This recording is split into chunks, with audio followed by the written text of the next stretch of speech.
ሁላችሁንም በጌታችን በመድኃኒታችን በኢየሱስ ክርስቶስ ስም ሰላም እላችኋለሁ። እንደምን አደራችሁ? ጌታ የተመሰገነ ይሁን። እግዚአብሔር የተመሰገነ ይሁን። ይህን የመሰለ ጊዜን ስለሰጠን ከእኔ ጋር ደግሞ የእግዚአብሔርን ቃል የምንከፋፈል ይሆናል። ከአንደኛ ጴጥሮስ ምዕራፍ 5 ከቁጥር 1 እስከ 11 ድረስ 11 ቁጥሮችን የምንከፋፈል ይሆናል። በጌታ በኢየሱስ ክርስቶስ ስም አነበዋለሁ። እንግዲህ እኔ ከእነርሱ ጋር ሽማግሌ የክርስቶስን መከራ ምስክር ደግሞም ሊገለጥ ካለው ክብር ተካፋይ የሆንኩ በመካከላቸው ያሉትን ሽማግሌዎች እመክራቸዋለሁ። በእናንተ ዘንድ ያለውን የእግዚአብሔርን መንጋ ጠብቁ፣ እንደ እግዚአብሔር ፈቃድ በውድ እንጂ በግድ ሳይሆን በበጎ ፈቃድ እንጂ መጥፎውን ረብ በመመኘት እንጂ ማኅበሮቻችሁን በኃይል አትግዙ። የእረኞች አለቃ በሚገለጥበት ጊዜ የማያልፈውን የክብርን አክሊል ትቀበላላችሁ። እንዲሁም ጎበዞች ሆይ ለሽማግሌዎች ተገዙ። ሁላችሁም እርስ በርሳችሁ እየተዋረዳችሁ ትሕትናን እንደ ልብስ ታጠቁ። እግዚአብሔር ትዕቢተኞችን ይቃወማልና ለትሑታን ግን ጸጋን ይሰጣል። እንግዲህ በጊዜው ከፍ እንዲያደርጋችሁ ከኃይለኛው ከእግዚአብሔር በታች ራሳችሁን አዋርዱ። እርሱ ስለ እናንተ ያስባልና የሚያስጨንቃችሁን ሁሉ በእርሱ ላይ ጣሉት። በመጠኑ ንቁ። ባላጋራችሁ ዲያብሎስ የሚወጣውን ፈልጎ እንደሚያገሳ አንበሳ ይዞራልና።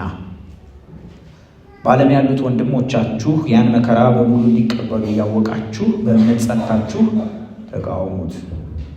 በክርስቶስ ኢየሱስም ወደ ዘላለም ክብሩ የጠራችሁ የጸጋ ሁሉ አምላክ ለጥቂት ጊዜ መከራን ከተቀበላችሁ በኋላ ራሱ ፍጹማን ያደርጋችኋል፣ ያጸናችሁማል፣ ያበረታችሁማል። ለእርሱ ክብርና ኃይል እስከ ዘላለም ድረስ ይሁን፣ አሜን። ክብር ለእግዚአብሔር ይሁን። 11ዱን ቁጥሮች ነው የምንከፋፈለው። ዋነኛ ሀሳቤ ወደ ታች ባሉት ቁጥሮች ላይ ትኩረት ባረግም ከላይ ያለው እንደ መንደርደሪያና እንደ መነሻ ጥሩ መስተላለፊያ ስለሚሰጠን ነው ከላይ ጀምሮ እያነበብኩት የምንከፋፈለው ይሄንን ክፍል ሲሆን ርዕሱ ደግሞ በእግዚአብሔር ጸጋ መጽናትና መጋደል በሚል ይሆናል። ያነበብኩላችሁ ከአንደኛ ጴጥሮስ ምዕራፍ 5 ከቁጥር 1 እስከ 11 የጴጥሮስ የመጀመሪያ መልእክቱን የማገባደጃ መልእክት ነው የምንከፋፈለው። ይህንን መልእክት የጻፈው በ64 በ63 ዓመተ ምህረት ነው ተብሎ ይገመታል። ኔሮ የተባለ የሮም ንጉሥ ስልጣን ላይ በነበረበት ጊዜ በወቅቱ በሮማ ከተማ ላይ ባደረሰው የከተማ የእሳት አደጋ የቃጠሎ አደጋ ንጉሱ ራሱ ኔሮ ህዝቡ ያምጽብኛል ብሎ ስለፈራ ክርስቲያኖች ላይ ይህንን አላኮ ነበረ። ክርስቲያኖች ናቸው ሮምን ያቃጠሏት ብሎ ሰበብ ሰጥቶ ስለነበረ በዚህ ምክንያት በታሪክ ታይቶ የማይታወቅ አሰቃቂ እመቃ እየደረሰባቸው ነበሩ የሮም ቅዱሳን አክቹዋሊ አጠቃላይ ክርስቲያኖች እና በዚህ ምክንያት ታይቶ የማይታወቅ ስደት በእነሱ ላይ ታውጆ ነበር። ክርስቲያኖች ንብረታቸውን ተቀምተው ነበር፣ ከቀያቸው ተፈናቅለው ነበረ፣ የተቀቀሉ ነበረ። ኔሮ የአትክልት ስፍራውን የሚያበራበት ሻማው ሆነውለት ነበረ። በአንበሳ እየተበሉ ነበረ። እንደ ወንጀለኛ እየታደኑ በየዋሻው ይጣሉ ነበረ፣ ይገደሉ ነበረ እና ጴጥሮስም ሆኑች ሌሎች ቅዱሳት በዚህ ዘመን የተጻፉትን ቅዱሳት መልእክቶች በእንደዚህ አይነት ስደት ውስጥና አሰቃቂ መቃ ውስጥ ላሉ ቅዱሳን የማጽኛ የማበረታቻ መልእክት ነበረ። ይህንን ሲጽፍ የዚህ መልእክት ተደራሲዎች የጳንጦስ፣ የቀጰዶቅያ፣ የእስያና በቢታንያ በጵንፍልያ በተባሉ አውራጃዎች ውስጥ የተበተኑ መከራን የሚቀበሉ ስደተኛ ቅዱሳን ናቸው እና ለነዚህ ቅዱሳን ተራ መመሪያ አይደለም የሚጽፈው። ይልቁኑ በመከራ ውስጥ በእሳት ውስጥ እያለፈች ያለች ቤተክርስቲያን፣ እንደዚህ እየደማች ያለች ቤተክርስቲያን እንዴት መዋቀር እንዳለባት፣ መሰራት፣ መታነጽ፣ መቀንበብ፣ ከዛ ደግሞ መጽናት፣ ከዛ ደግሞ መዋጋት እንዴት እንዳለባት የሚያስተምርበት የጦር ስትራቴጂ የነደፈበት ጽሑፍ ነው። ቤተክርስቲያን በመከራ ውስጥ በምትሆንበት ጊዜ ሰይጣን መንጋውን ለመበተን በሚጣጣርበት ወቅት መሪዎች ግዴለሽ መሆን እንደሌለባቸው፣ የውጭ ጠላቶችን መከላከል እንዳለባቸው፣ የታጠቁ ምዕመናንን መመገብም ማሳደግም እንደሚገባቸው ከሚያነሳበት ክፍለ ምንባብ ውስጥ ይሄ ነው።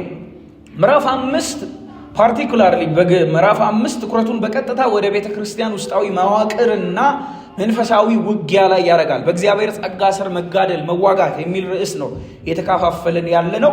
መከራን በድል እንዴት ሊሻገሩ እንደሚገባ፣ የውስጥ አንድነትና የመንፈስ ንቃት ሊኖራቸው እንደሚገባ፣ ከዛ ደግሞ በቃል ውስጥ ደግሞ ለእግዚአብሔር በትህትና ጸጋን ሊቀበሉ እንደሚገባ፣ እግዚአብሔር ትዕቢተኞችን እንደሚቃወም፣ ትሑታንን ጸጋ እንደሚሰጥ፣ ከዛ ደግሞ ለቤቱ አይነተኛ ንድፍ እና ውቅር ያለው የቤቱ ባለቤት እርሱ ቤተ ክርስቲያንን እንዴት ሼፕ ሊያረጋት እንደሚፈልግ ፍኖተ ካርታን የሚያስቀምጥበት 11 ቁጥር ነው።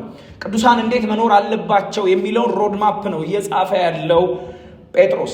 ሲጀምር እንደዚህ ይላል፣ እንግዲህ እኔ ከእነርሱ ጋር ሽማግሌ ክርስቶስን መከራ ምስክር ሊገለጥ ካለው የክብር ተካፋይ የሆንኩ በመካከላቸው ያሉትን ሽማግሌዎች መክራለሁ ይላል። አንዳንድ ትርጉሞች ደግሞ እለምናለሁ ይላል። እዚህ ጋር ጴጥሮስ ራሱን የገለጸበትን ገለጻውን በትክክል ተመልከቱት። ጴጥሮስ ማለት እኛ እንደምናውቀው የካደ የሚብረከረክ የሚንቦጃቦጀው ስምዖን አይደለም። ይሄ ሰው ማለት ከጌታ ጋር ተራራ ላይ የወጣ ጌታ ትራንስፊገር ሲያደርግ ያየ የጌታን ክብር ያየ በምድር ላይ ቤተ ክርስቲያኔን በአንተ ላይ መሰርታለሁ የተባለ የከበረውን ኢየሱስ ሬዘሬክትድ የሆነውን ኢየሱስ መንጋዬን አሰማራ ጠብቅ ብሎ የሾመው ሐዋርያ እሱ ግን ራሱን አብሬ ሽማግሌ የሆንኩ ይላል።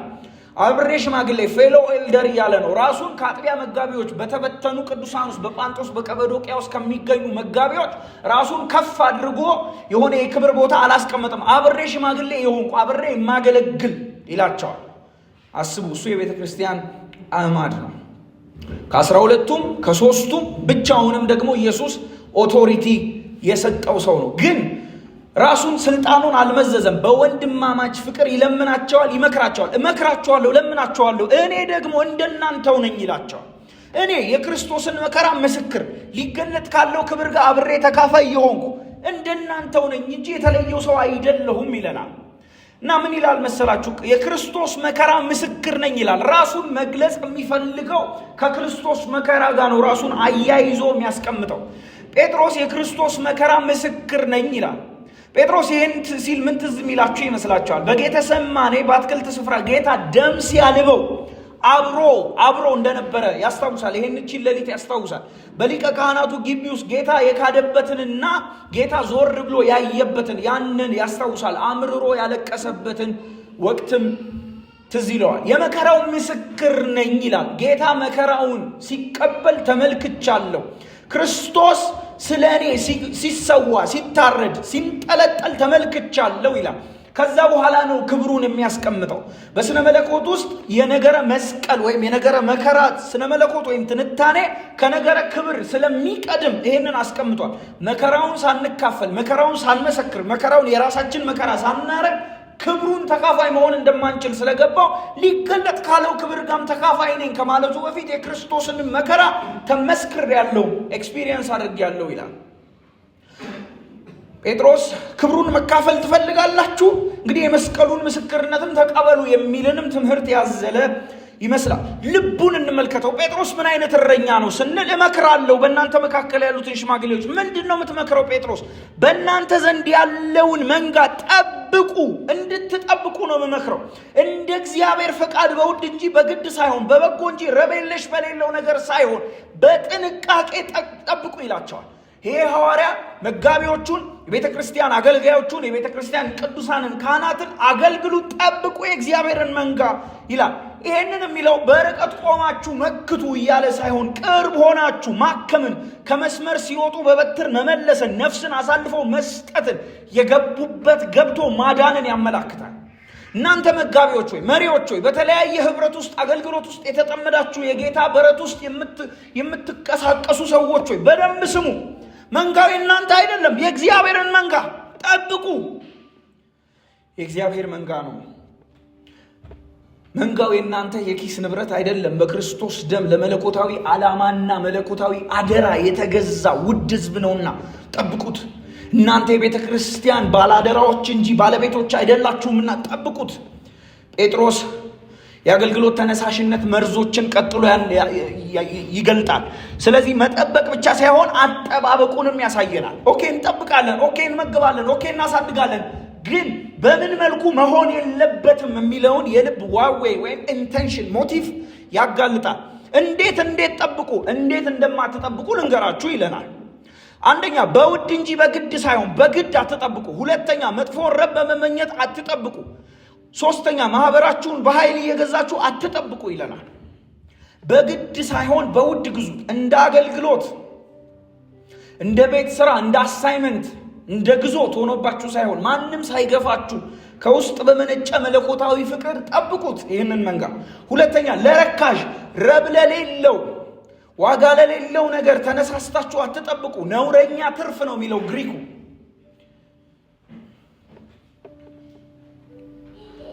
አይሾኬርዶስ ይለዋል ግሪኩ which is ነውረኛ ትርፍ ማለት ነው። በኃጢአት ጭቅቅት ካደፈ በአገልግሎት በኩል ራስን ማገልገል ካለመ ልብ ውስጥ ሆናችሁ አታገልግሉ። እንደዚህ አትጠብቁ። መንጋ እንደዚህ አይጠበቅም።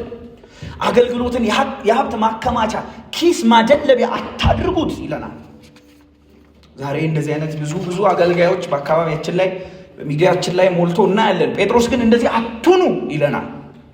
ስለዚህ እንዴት እንሁን? ለነፍሳት የምትጠነቀቁትና የምትሰብኩት በገንዘብ፣ በደሞዝ፣ በስም ፍላጎት፣ በእውቅና ፍላጎት፣ በሀብት፣ በድሎት፣ በነዋይ ሳይሆን ራሳችሁን አዋርዳችሁ መንጋው እግዚአብሔር እንደሆነ አውቃችሁ የእውነት ጠብቁት። ሶስተኛ ደግሞ ምሳሌ ሆናችሁ ጠብቁት። ወይም ጉልበተኛ ሳትሆኑ ጠብቁት። ማህበሮቻችሁን በኃይል አትግዙ ይለናል ቁጥር 3 እና ቁጥር 4 ላይ። ለመንጋው ምሳሌ ሁኑ እንጂ ማህበሮቻችሁን በኃይል አትግዙ። የእረኞች አለቃ በሚገለጥበት ጊዜ የማያልፈውን የክብርን አክሊል ለመቀበል እንድትቀበሉ፣ የማያልፍ የክብር አክሊል ለመቀበል ጉልበተኛ አትሁኑ። በሰዎች ላይ የበላይነትን ማሳየት በጉልበት ፈላጭ ቆራጭነትን እያመላከተ ነው ያለው። እንደዛ አትሁኑ። ቤተ ክርስቲያን ልክ እንደ ኮርፖሬቱ ዓለም ባለቆች በአሰራር በፖሊሲ የምትመራ አይደለች። እንደዛም ትመራ ትችላለች። በእርግጥ አላት ኦርጋናይዜሽናል ፓርት። ግን መሪነቱ የስልጣን ወንበር ሳይሆን የራስን ህይወት አሳልፎ የመስጠት ህይወት ነው። መሪው በትዳሩ፣ በኑሮ፣ በገንዘብ አያያዙ ለህዝቡ ሞዴል መሆን አለበት እንጂ የሚያጉላለው የራሱ ሎሌዎች አይደሉም ምዕመናኑ እያለን ነው ጴጥሮስ። የእረኞች አለቃ ይገለጣል። ቀን ይመጣል። ይሄ ሁሉ እንደፈለገ ለራሱ እየነዳና እያረደ እየበላ እየሸለተ እየለበሰ ያለ እረኛ በሙሉ የሚጠየቅበት ቀን ይመጣል። ጌታዬ የሰፈረልኝ ቆሎ አልበቃኝም ብሎ አሰማራ የተባለውን በግ እያረደ የሚበላ እረኛ በሙሉ ይጠየቃል። መቼ? እረኛው ሲገለጥ። ጌታች የሰፈሩልኝ ካባ አልበቃኝም ብሎ እየሸለተ የሚለብስም እረኛ ይጠየቃል። መቼ? የእረኞች አለቃ ሲገለጥ። የእረኞች አለቃ አለ።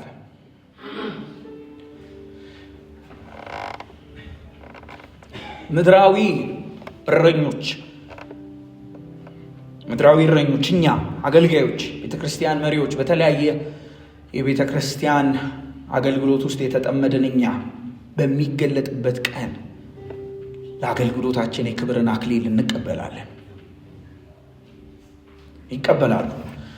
ከዛ በኋላ እንዴት እንሆን? እሺ እንዴት እንሆን? ጎበዞች ሆይ ለሽማግሌዎች ተገዙ። እናንተ ደግሞ በተራችሁ ሁላችሁም ደግሞ ጎበዞች ሆይ ለሽማግሌዎች ተገዙ። ሁላችሁም ደግሞ እዚህ ውስጥ ጎበዝም ጎበዝ ያልሆንም ይካተታል። ሁላችሁም እርስ በእርሳችሁ ተመልከቱት ቅዱሳን፣ እርስ በእርሳችሁ እየተዋረዳችሁ ትህትናን እንደ ልብስ ታጠቁ።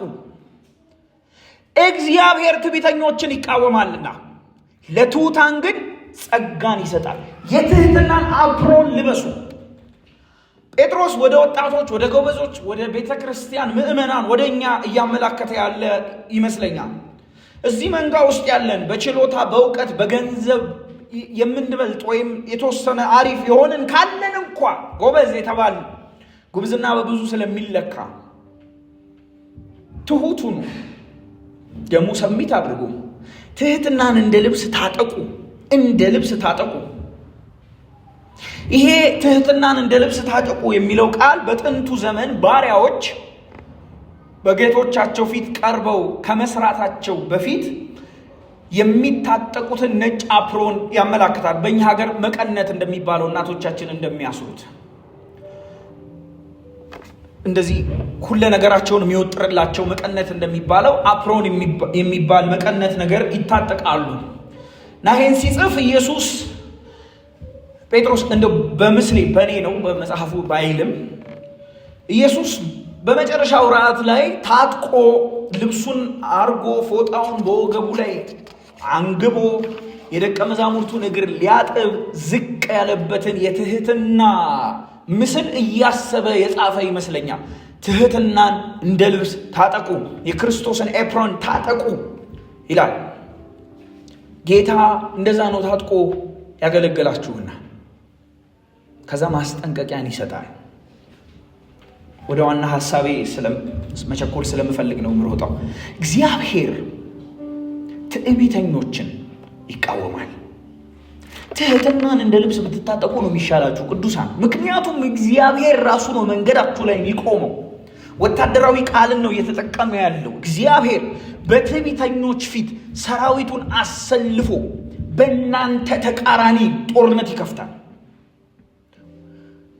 ዝም ብላችሁ ለማሰብ ሞክሩ ቅዱሳን፣ ዝም ብላችሁ ለማሰብ ሞክሩ። አረ እኔ ከእንትና እሻላለሁ በማለታችሁ ምክንያት እግዚአብሔር በእናንተ ተቃራኒ ግጠሙኝ ሲል እንደማለት ነው። በትዕቢት የሚመላለስ እብሪት ውስጡ ያለ ትዕቢተኛነት ውስጡ የሞላ ያንን ሰው ያንን ግለሰብ እግዚአብሔር ይቃወመዋል። እግዚአብሔር ራሱ ነው ጦር ይዞ የሚቃወመው። ከእግዚአብሔር ጋር ተዋግቶ ማን ያሸንፋል? ማን ጉልበተኛ ነው እግዚአብሔርን ሊያሸንፍ የሚችል? ማንም። ስለዚህ ምንድነው መፍትሄው? ራሳችሁን ዝቅ አድርጉ። እግዚአብሔር ትዕቢተኞችን ይቃወማል። ጦር ነው የሚሰብቀው። በተቃራኒው ደግሞ ለትሑታን ጸጋን ይሰጣል። አልችልም ለሚል፣ ራሱን በፊቱ ለሚጥል፣ ነፍሱን በፊቱ ለሚያፈስ እግዚአብሔር እልፍ በረከት አለው። ጸጋ የተባለው እልፍ በረከት። ስለዚህ ምን ይሻላል? በጊዜው ከፍ እንዲያረጋችሁ ከኃይለኛው ከእግዚአብሔር በታች ራሳችሁን አዋርዱ። ይሄ ቃል የጥንት ቤተ ክርስቲያን መፈክር ራሱ ይመስለኛል። ምክንያቱም ሌሎችም አገልጋዮች ይጠቀሙታል። እና ያዕቆብ ምናምን ይሄ ቃል እያመላከተ ያለው ሁለት በተቃራኒ እየተዋጉ ያሉ ጦር ሰብቀው ለአንድ ዓላማ እየተዋጉ ያሉ፣ አንደኛው ይሸነፋል። ታውቃላችሁ በጦርነት መጀመሪያ ጭፍራው ሲመታ መጨረሻው ላይ ጀነራሉ ሰዓቱን ይፈታል፣ ትጥቁን ይፈታል፣ ከዛ ያውለበልባል አይደል? ጀነራል መቼም አይሞትም። አስጨርሶ እጅ ይሰጣል እንጂ እኔ ሌላ ነገር ምንም አላወራውም አይደለም። እንደዛ ነው የሚሆነው አይደል? ከዛ መጨረሻ ላይ ሰዓቱን ይፈታል፣ ትጥቁን ይፈታል፣ መቀነቱን ይፈታል። ጦርነቱ አዛዥ የነበረ በለው ሲል የነበረ በሙሉ ይዋረዳል፣ ትጥቅ ይፈታል፣ ይገዛል። ተገዙ ይላል አይደል?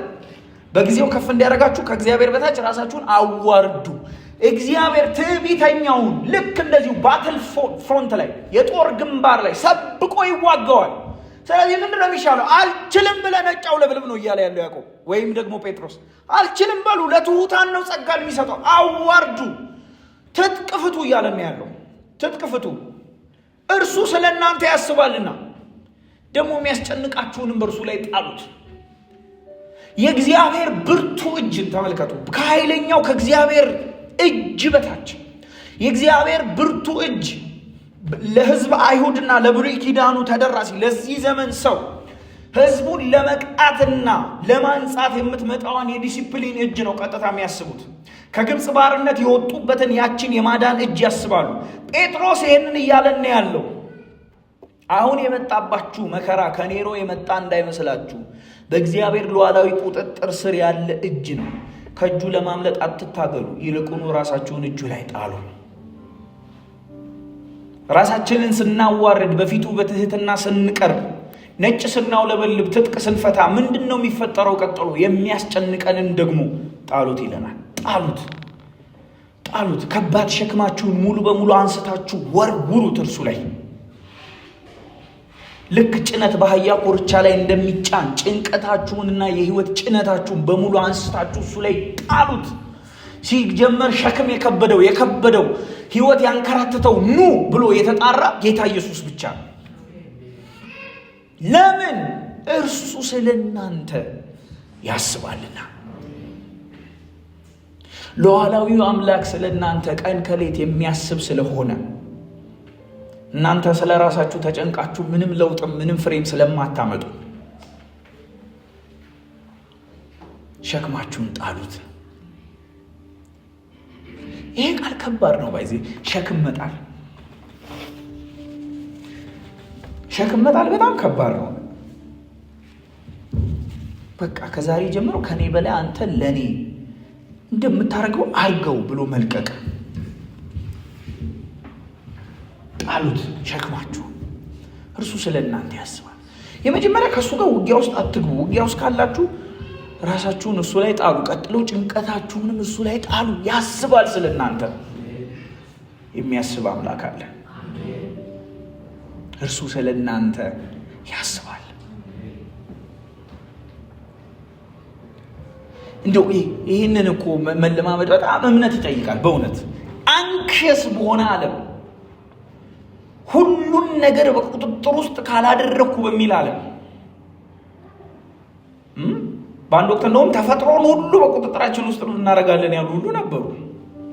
ሁሉን በቁጥጥር ውስጥ ማድረግ የሚፈልግ ስኳሩን በልኩ፣ ደሙን በልኩ፣ ገንዘቡን በልኩ፣ ቤቱን ሁሉን ነገር እኔ ካልገዛሁት በሚል ዓለም ውስጥ መጣል። እግዚአብሔር በዚህ እምነት ይሙላል።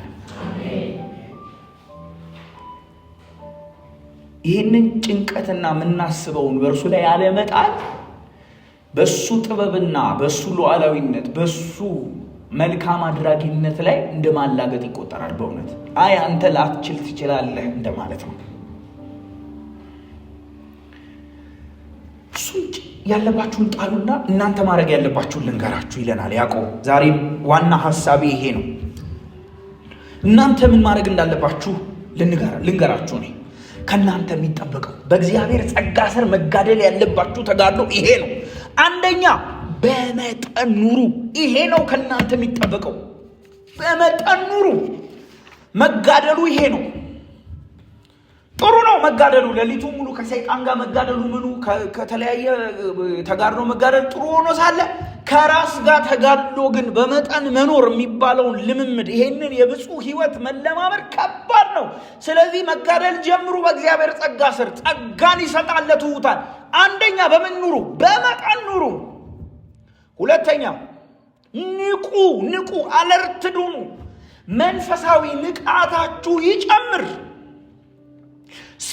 ስፒሪቹዋል ዲዘርኒንጋችሁ መንፈሳዊ ልየታችሁ ይጨምር፣ ያይል፣ ያስፈልጋችኋል። ምክንያቱም ባላጋራችሁ እናንተን ሊጥል የሚፈልግ በእናንተ በተቃርኖ ቆሞ ጦር የሰበቀ ጦር ያስከተተው ዲያብሎስ የሚውጠውን ፈልጎ እንደሚያገሳ አንበሳ ምን ይላልና ይዞራልና ተጋደሉ። ጴጥሮስ 2 ትእዛዛት ይሰጣል። አንደኛ በመጠን ኑሩ። ከመንፈሳዊ ስካር ከመንፈሳዊ ግልሙትና ራሳችሁን አቅቡ። ከዓለማዊ አስተሳሰብ ራሳችሁን አቅቡ፣ ግዙ። እምብርት የለሽነትን ለምትለማመድና በእምብርት የለሽነት ለተጠናወተች ዓለም ራሳችሁን ከዚህ አግልሉ። ብዙ ነገር ክተቱ፣ ሰብስቡ አይደለም እያለን ያለው ጴጥሮስ። ብዙ ነገር አውልቁ፣ ጣሉ። በመጠን ኑሩ። ይሄ ከባድ ነው። በቃኝ በሉ። ከባድ ነው። ከዓለማዊነት እሳቤ፣ ልምምድ፣ የኑሮ ትንታኔ፣ የኑሮ አስተንትኖ፣ የኑሮ ፍልስፍና ካላችሁ የዕለት ተዕለት ኑረት በሙሉ በመጠን ኑሩ፣ በአቅቦ ኑሩ። ራሳችሁን ግዙ። ከዛስ ንቁ። በትጋት ንቁ፣ ጠብቁ። አትተኙ። መንገድ እንዳለበት ሰው ለምሳሌ ሌሊት ተነስቶ ክፍለ ሀገር እንደሚሄድ ወይም ውጭ ሀገር እንደሚሄድ ሰው 10 ካላርሙ እየቀደመ ንቅት እንደሚል እንደዛው አለርት ሁኑ። ምን ተኛበት ምን ደነዘዘበት ዘመን እኮ አይደለም ይሄ። አኔ በመጠን ኑሩ፣ አታግበስብሱ። ያላችሁት የመዝናኛ ስፍራ ቆንጆ ፓርክ ውስጥ አይደለም፣ የጦር አውድማ ውስጥ የጦር ግንባር ውስጥ ነው ያላችሁት። ውጊያ ላይ ነው ያላችሁት። የሚዋጋችሁ ደግሞ አያርፍም። የሳሳውን ነው የሚፈልገው። ሊውጥ አፉን አሰፍስፎ ከፍቶ ነው ያለው። ተጋደሉ። የጴጥሮስ ምክር ነው። ምክንያቱም ጠላት አለባችሁ። ስሙ ማን ይባላል? ዲያብሎስ። ባላጋራችሁ በፍርድ ቤት ባላጋራ ማለት በፍርድ ቤት በከሳሽነት የሚቆም ጠላት ማለት ነው። የማያቋርጥ የክስ ዶሴ እያገላበጠ የሚሰድ ማለት ነው። ዲያብሎስ ማለት ደግሞ ሐሳብ ወርውሮ የሚከት ማለት ነው። ስለዚህ ጠላታችሁ አያርፍም። አንደኛ ባህሪው ምንድነው? ይዞራል። ሁለተኛ ሐሳብ ይልካል፣ ይወረውራል፣ ፍላጻውን ይወረውራል። ሶስተኛ ይከሳል። በእናንተ በተቃርኖ ቆሞ እናንተን ጥሎ ወህኒ እስከሚወረውራችሁ ድረስ አያቋርጥም፣ አይጠግብም። ዲያብሎስ ሩትለስ ነው፣ ሪለንትለስ ነው። አይራራም፣ አይሳሳም። ይሄን ያልካጎሳቆልኩት በቂ ነው አይልም። ባላጋራነቱ ለዘላለም ነው። አንቀሳቀሱ እንዴት ነው የሚንቀሳቀሰው? እንዴት ነው ዳይናሚክሱ? እንዴት ነው ስንል የሚውጠውን ፈልጎ እንደሚዞር አንበሳ፣ እንደሚያገሳ አንበሳ። ናሽናል ጂኦግራፊ ላይ አይታችኋል። አንበሳ እንዴት ነው ሲርበው የሚያደርገው? ያድናል፣ ያገሳል፣ ይጮሃል አለው ይላል። በቃ ልክ እንደዚሁ አይተኛም። ቤታችሁን፣ ቅድስናችሁን፣ እምነታችሁን ለመስበር ለማፍረስ ይጦራል፣ ይጥራል። እንደው ቧጨር አድርጎ አይደለም ደግሞ የሚጥለው።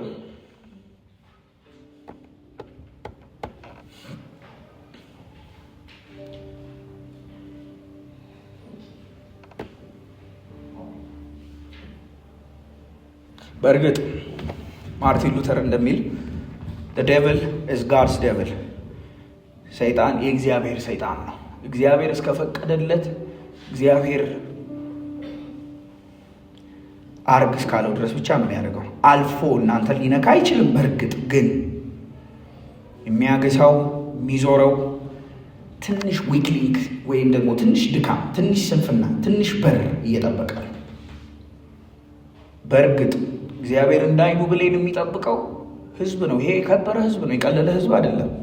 ግን ትንሽ ክፍተት፣ ትንሽ ጭረት፣ ትንሽ መሳሳት፣ ትንሽ መፍገምገም ይጠብቃል።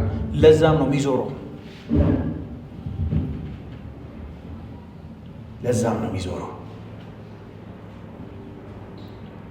አንድ ጊዜ አንድ አውሬ ከብቶቹን ሊበላ ፈልጎ፣ ከብቶቹ አቀማመጣቸው ጥሩ ነው። እንዴት አደረጉ? ሁሉም ጀርባቸውን ሰጡ። 4 ናቸው። ከዛ ለአውሬው ቀንዳቸውን ነው የሰጡት። ቢታገል ይመታ፣ በዚህ በኩል ይታገላል፣ ይመታ፣ በዚህ በኩል ይታገል፣ ይመታ። ሊገባ አልቻለም። ኋላ ላይ አንዷ ሞኛን ጠጋላትና አንቺ እነዚህ እኮ ሊያስበሉሽ እኮ ነው፣ ሊያስበሉሽ ፈልገው ነው አላት። እንደዚህ በዚህ በኩል ያስቀምጡሽ እናስ ከማይጂ ሮጥሽ አምልጪ አልነካሽም አላት። ወጣች፣ በላት። 3 ቀሩ። 3ቱ አቀማመጣቸውን አስተካከሉና 3ቱ ደግሞ በቀንዳቸው በኩል መጠበቅ ጀመሩ አውሬውን። አይ ይሄኛውን እንዳታምኑት አላቸው። ይዞራል ማለት ይሄ ነው። እስኪ ከፍቱ እስኪ ላሉ ብቻ ታሪኩ ግልጽ ነው። ተራ በተራ በላቸው።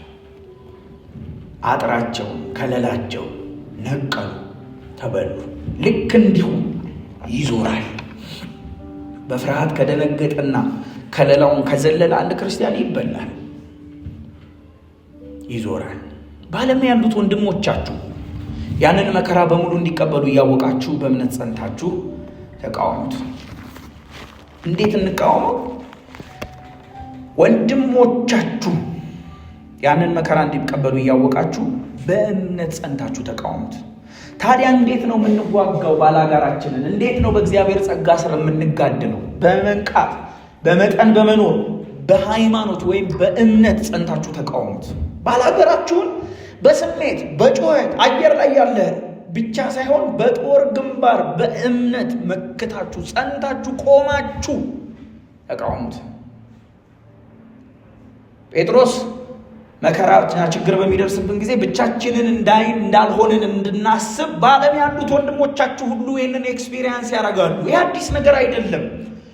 ውጊያ ለክርስቲያን ብርቁ ነው እንዴ? አይደለም። በዓለም ያሉት ወንድሞቻችሁ በሙሉ በዚህ ውስጥ ያልፋሉ። ታዲያ እንዴት እንቃወመው? በእምነት ጸንታችሁ ተቃወሙት። በእሳት ውስጥ ስታልፉ መከራው እናንተ ብቻ አይደለም፣ የቤተ ክርስቲያን የጋራ ውጊያ ነውና ጸንታችሁ ተቃወሙት። በእምነት ጸንታችሁ ተቃወሙት። ንቁ፣ አለርት ሁኑ። ከዛ ደግሞ በመጠን ኑሩ። ከዛ ደግሞ በእምነት ጸንታችሁ ተቃወሙት። ከዛ ቀጥሎ እንደዚህ ይላል፣ በክርስቶስ ኢየሱስ ወደ ዘላለም ክብሩ የጠራችሁ የጸጋ ሁሉ አምላክ ለጥቂት ጊዜ መከራን ከተቀበላችሁ በኋላ ራሱ ፍጹማን ያደርጋችኋል፣ ያጸናችኋል፣ ያበረታችኋል። ይሄ ጥቅስ የክርስትና ትምህርትና የክርስትና ቅደም ተከተል ሁሉ ማማ ነው ብዬ አስባለሁ። ጴጥሮስ በመቀጠል አይኖቻችንን ከምድር ላይ አንስተን ወደ ሰማይ ወደ ዘላለማዊ ክብር እንድንመለከት ይጠራናል። የጸጋ ሁሉ አምላክ ይለዋል። ወደ ዘላለም ክብሩ የጠራችሁ የጸጋ ሁሉ አምላክ እግዚአብሔር ለመዳናችሁ ብቻ ሳይሆን በመከራ ውስጥ ለመጽናታችሁንም የሚያስፈልጋችሁን ሁሉ የሚሰጥ የጸጋ አምላክ ነው። የጠራችሁ እርሱ የጸጋ ሁሉ አምላክ ነው። መከራው ለምን ያህል ጊዜ ነው የሚቆይብን? ጴጥሮስ ምን ያህል ጊዜ ነው ከባላጋራችን ከዲያብሎስ ጋር የምንዋጋው ስንለው፣ ለጥቂት ጊዜ ነው መከራው። በሚገርማችሁ ሁኔታ ከዘላለም አንጻር ሲታይ 70 እና 80 ዓመታ ምን ተብላ ተቀምጣለች? ጥቂት ጊዜ። ምናልፍበት ይሄ ሁሉ ውርጅብኝ ጥቂት ጊዜ። ይህ የጸጋ ሁሉ አምላክ ቅዱሳን እየተመለከታችሁት የጴጥሮስን ንግግር፣ ይህ የጸጋ ሁሉ አምላክ በክርስቶስ ኢየሱስ ወደ ዘላለም ሕይወት ወደ ክብሩ የጠራችሁ ኑ ብሎ በፉጨት ከሞት ተራ ከሲኦል ተራ ወደ ዘላለም ሕይወት ያመጣችሁ እርሱ ለጥቂት ጊዜ በምታልፉበት ቻሌንጅ የጸጋ ሁሉ አምላክ ነው። እሱ ደግሞ በመከራ ውስጥ ለምትኖሩ በተለያየ ቻሌንጅ ውስጥ በመንፈሳዊ ውጊያ ውስጥ ያላችሁ እናንተ 4 ትልልቅ ኪዳኖች ተገብቶላችኋል። አንደኛው ኪዳኑ ምንድን ነው? አንደኛው የጠራችሁ የጸጋ ሁሉ አምላክ ለጥቂት ጊዜ መከራን ከተቀበላችሁ በኋላ ፍጹማን ያደርጋችኋል። ክብር ለኢየሱስ ይሁን። ሁለተኛ ያጸናችኋል። ሶስተኛ ያበረታችኋል። አራተኛ ይመሰርታችኋል። ያበረታችኋል፣ ያጸናችኋል፣ ይመሰርታችኋል። ፍጹማን የመጀመሪያው ይሄ ነው። ኪዳኑ ይሄ ነው። ፍጹማን ያደርጋችኋል። መከራ ህይወታችሁን ቢሰብርም በተለያየ አይነት ሁኔታ ውስጥ ብታልፉም በወደቀ ዓለም ለኃጢአት ለሞት ከተሰጠው ሰውነት ውስጥ ብትኖሩ፣ ዲያብሎስ በሚገዛው ዓለም ውስጥ ብትኖሩ፣ አንበሳው ሆኖ እያጓራ የሚኖርበት ዓለም ውስጥ ብትኖሩ ቀን ይመጣል። ይሄ የበሰበሰው የማይበሰብስበትን ቀን የሚለብስበት ቀን ይመጣል። ኢየሱስን በክብር የምናይበት ቀን ይመጣል። እንባ የተባለው ነገር ተፈልጎ የሚታጣበት ቀን ይመጣል። ፍጹማን ያደርጋችኋል።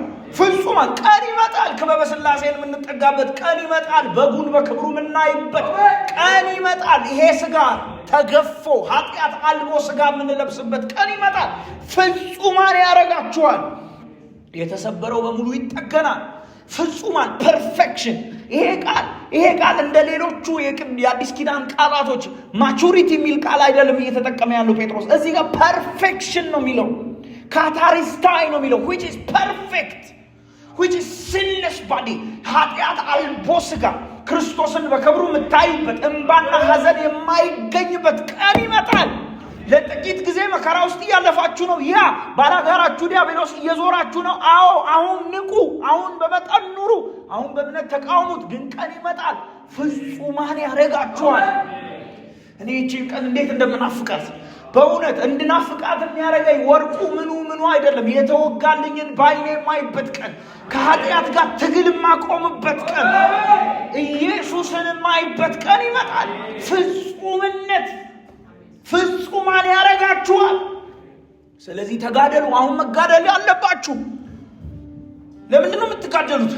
ለምንድን ነው የተናነቃችሁት? ከማንስ ጋር የተናነቃችሁት አላውቅም፣ ግን መጋደል ያለብን ይሄን ነው። በመጠን ለመኖር፣ ለመንቃት፣ በእምነት ለመቃወም፣ ስጋችን የሚታደስበት ግን ቀን እየናፈቅን የምንታገልበት። ጆን መካርተር የተባሉ መጋቢ እንደዚህ አሉ። ናፍቆኛል ወደ ኢየሱስ መሄድ ናፍቆኛል። የናፈቀኝ ለሌላ ለጌጣጌጡ ለተሰራልኝ ቤት ብቻ አይደለም። ከዚህ ኃጢአት ስጋ ጋር የምታገልበት ቀን፣ የሚያበቃበት ቀን ናፍቆኛል። ፍጹማን ያደርጋችኋል። ድንኳን የሚሆነው ምድራዊ ልብሳችን ወልቆ በእጅ ያልተሰራ ሰማያዊ ልብስን ለብሰን ኢየሱስን በክብር የምናይበት ቀን ኪዳኑ ይሄ ፍጹማን ያደርጋችኋል። He's not talking about maturity. ማቹሪቲ ትሆናላችሁ እያለ አይደለም፣ ፍጹማን ትሆናላችሁ። ሁለተኛስ ያጸናችኋል። ሁለተኛው ኪዳን ይሄ ነው። ለጥቂት ጊዜ መከራን ከተቀበላችሁ በኋላ የጸጋ ሁሉ አምላክ ጸጋን በእናንተ ላይ ያፈሳል። ምን እንድትሆኑ? እንድትጸኑ። ያጸናችኋል። ማዕበል ወዲና ወዲያ ሲመታችሁ እንዳትፍገመገሙ እንደ አለት ያጸናችኋል፣ እንደ አለት ይተክላችኋል። ሶስተኛ ያበረታችሁማል። ያበረታችኋል።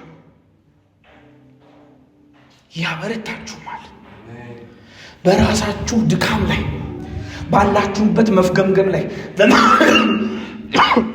የጦር አውድማ ነው። ባላጋራችን ጦር ሰብቋል። ኦኬ፣ በተለያየ ቻሌንጅ ውስጥ እያለፍን ነው። ኦኬ፣ ንቁ፣ በመጠን ኑሩ፣ ተዋጉ። ከዛስ በድካማችሁ ጦር አውድማ አይደል እንዴ? ድካም አለ። በድካማችሁ ላይ መለኮታዊ ጸጋም አቅርቦትን ኤነርጂ ያፈሳል። በማይናወጥ ቋጥኝ ላይ በክርስቶስ መሰረት ላይ ጸንታችሁ እንድትቆሙ ይደለድላችኋል፣ ይሰራችኋል። ለካ ምን ጸናው፣ ለካ ምን በረታው በብልሃታችን፣ በእውቀታችን፣ መዝሙር በማወቃችን፣ ቸርች በመመላለሳችን አይደለም። እርሱ ስለሚያጸናን፣ እርሱ ስለሚያበረታን፣ እርሱ ስለሚያስቀጥለን። የቀጠልነውም የምንቀጥለውም እጁን ይዘን አይደለም፣ እጃችንን ይዞን ነው። እሱ ስንቴ ለማስለቀቀኝ ብለናል እኮ። በእውነት የሚያጸና የሚመሰርት ምን አይነት ታማኝነት ነው! እግዚአብሔር ታማኝነት በእውነት ይሄን ሁሉ ሚሊዮን ህዝብ፣ ይሄን ሁሉ ሚሊዮን ክርስቲያን በማይታይ ክልላው ይዞት እየመራው። በእውነት ሰው ሙሴ እስራኤልን ይዞ በእሳትና በደመና መመራቱ ትልቅ ነገር ይመስለዋል። ይሄ ሁሉ ህዝብ እየተመራ አይደል በመንፈስ ቅዱስ? ከዛ የሚበልጥ ለእርሱ ክብር ይሁንለት ይላል ጴጥሮስ። ይህ ቅዱሳን በእግዚአብሔር ጸጋ ስር ተጋደሉ። የመጀመሪያ ከእግዚአብሔር ጋር ጦር ሰብቃችሁ ከሆነ የእብሪት እጢ አብጦባችሁ ከሆነ አፍርጡ፣ ትሑታን ሁኑ፣ ትሕትናን እንደ ልብስ ታጠቁ። ከዛስ በመጠን ኑሩ። እግዚአብሔር ጸጋ የሚሰጠው ለትሑታን ነው። ከዛስ በጊዜው ከፍ እንዲያደርጋችሁ ከእግዚአብሔር በታች ራሳችሁን አዋርዱ። ከዛስ ስለ እናንተ ያስባልና የጭንቀትና የጭነታችሁን ሁሉ የእሱ የጸጋው ኮርቻ ላይ ጣሉ። ከዛ ከእናንተ የሚጠበቅ አለ። በመጠን ኑሩ፣ ራሳችሁን አቅሙ፣ ንቁ፣ ደግሞ አለርትዱኑ፣ ተጋደሉ። የጦር አውድማ ውስጥ እንደገባ ውጊያ ውስጥ እንዳለ ሰው መንፈሰ ንቁ ሁኑ። ይሄ ደግሞ በዓለም ሁሉ ወንድሞቻችሁ የሚካፈሉት መከራ ነውና እንደ አዲስ ነገር አትቁጠሩት። እናንተ በእምነት ጸንታችሁ ተቃወሙት። ከኃጢአት ጋር እንደውም ይላል የዕብራውያን ጸሐፊ ገና ደም እስከ መፋሰስ አልደረሳችሁም፣ ገና ትግል አለው ይላል። ይሄን ሁሉ ካለፋችሁ በኋላ በእግዚአብሔር ጸጋ ተጋድላችሁ ከአውድማው ስትወጡ ፍጹማን ያደርጋችኋል፣ ያበረታችኋል፣ ያጸናችኋል። አቤት ጉድ እኮ! ክብር ለሱ ይሁን። ጴጥሮስ ቁጥሩ እንደዚህ ይጨርሳል። ለእርሱ ክብርና ኃይል ከዘላለም እስከ ዘላለም ድረስ ይሁንለት። ክብር ለጌታ ለኢየሱስ ይሁን። ማጠቃለያው እንደዚህ ነው። ለመንፈሳዊ ውጊያችሁ ሰይጣን የሚውጠውን ፈልጎ እንደሚያገሳ አንበሳ በዙሪያችሁ ይዞራልና በጸሎት በቅድስና በቃሉ እውነት ላይ ነቅታችሁ የጠላት ሰለባ ላለመሆን ታገሉ። ግን አትፍሩ። እምነታችሁን እሱ ላይ አድርጉ። በእምነት ጸንታችሁ ተቃወሙት። ደግሞ የሚያስጨንቃችሁ ቢኖር ጭንቀታችሁን በሙሉ በእርሱ ላይ ጣሉት። በብዙ በጤና በኑሮ በተለያየ ጭንቀት ውስጥ ያለን ቅዱሳን በዚህ ውስጥ ያለን ዛሬ በእውነት ነው የምነግራችሁ። እኔ ለጭንቀታችሁ መልስ የለኝም። ዛሬ ጭንቀታችሁ ተፈታ ልላችሁ አልችልም፣ አልሰማሁምና። አንድ ግን ጭንቀት አለ። አዎ ጭንቀት ኑ ብሎ ባለ ጭንቀታም ባለ ሸክም የመረረውን የጠራል ጌታ ኢየሱስ። ወደ እሱ ጣሉት። እርሱ ሊጠግናችሁ ሊፈውሳችሁ ታማኝ ነው። የጸጋ ሁሉ አምላክ የተባረከ ይሁን። በዚህ ጨርሳለሁ። ቅዱሳን የጸጋ ሁሉ አምላክ ይጠራችኋል። በብርቱ እጁ ከስሩ በበረታች ክንዱ ስር ራሳችሁን እንድታዋርዱ እንድናዋርድ የትህትናን መንፈስ እንድንላበስ ዛሬም ይጠራናል። ከሚያገሳው ከሚዞረን ዲያብሎስ ጋር ታጥቀን እንድንዋጋም ይጠራናል። ደግሞ ቃል ገብቶልናል። ከዚህ ሁሉ በኋላ ፍጹማን ሊያደርገን ሊያበረታን፣ ስጋችንን ሊያድስ፣ እንባችንን ከዓይናችን ላይ ሊያብስ። ራእይ ላይ እንደዛ ነው የሚለው። እንባቸውን ከዓይኖቻቸው ላይ ምን ይላል? ያብሳል።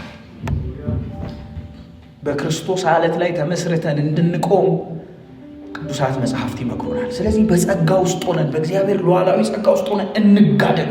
ያላችሁት የጦር አውድማ ውስጥ የጦር ግንባር ውስጥ ነው። እንጋደል። በእውነት በመጠን በመኖር በመንቃት ክብር ለስሙ ይሁን። እንጸልያለን።